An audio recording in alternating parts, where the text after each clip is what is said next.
Hello, my friends. Hello. I hope you are loving this challenge as much as I am, and we're only on day 2.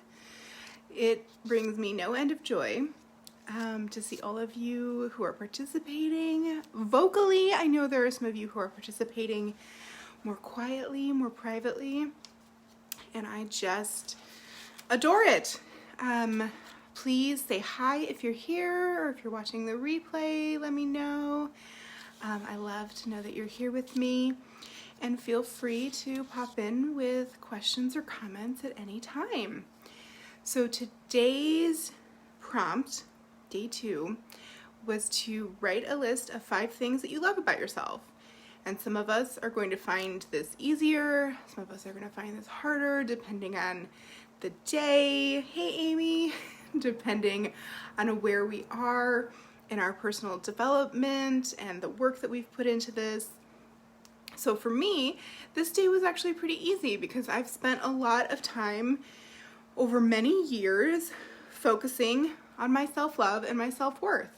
So I'm going to share with you my list of 5 things, and I'm very happy to answer any questions you have about my list or how I approach it, or if you need some help brainstorming or just feeling a little bit better. And if this made you feel totally awesome, that's even more exciting. Okay, so first, I love my blue eyes. That one was a little bit easier because that was the thing I always got lots of compliments on. So it felt really secure, you know. There are things that I don't love about my eyes, like the fact that my LASIK didn't last more than a couple of years, and I'm getting pretty nearsighted again. That's okay though.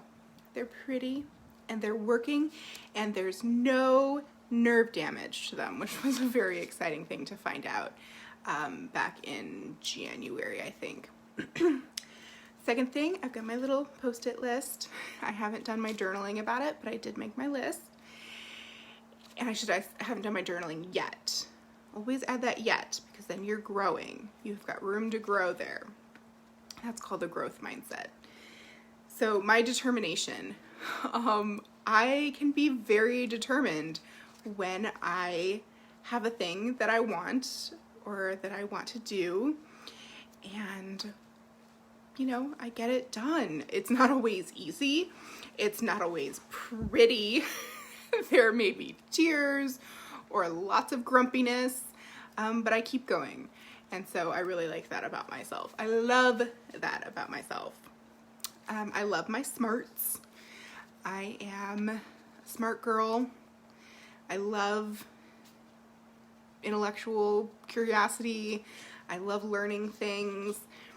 That's just something that I love.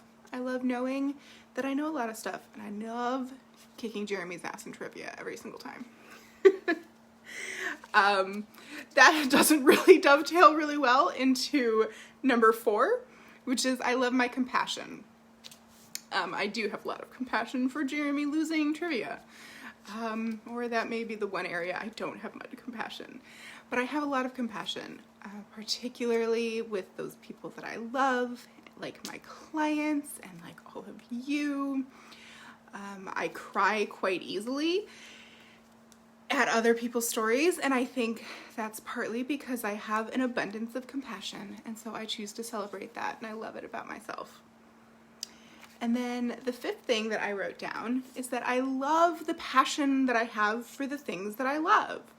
So I am, some might say, an obsessive reader. I read so many books a week, and I always have since I learned to read at 4. I have just adored reading, so I'm super passionate about it. I get super passionate, excited about yarn and new knitting patterns and getting to do all of that.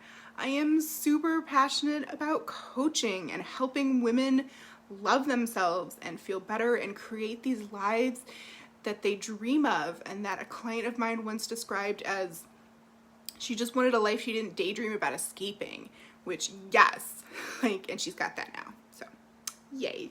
I get so passionate about the things that I really care about, and I love that about myself. So I am guessing that there are some of you for whom this feels awkward or hard, and let me tell you, I have been there. Absolutely. There still are days where if you ask me to write this list, it would be really hard because we get really down on ourselves. But that's partly why we're doing this, so that we have these lists to go back to in those really hard moments. So that while we're digging in to the things that are hard and where we struggle, we can also see that we do have love for ourselves, that it's not an all or nothing situation. And so we can pull these out. We can go, okay, I'm really struggling with my body image, like I talked about yesterday for me.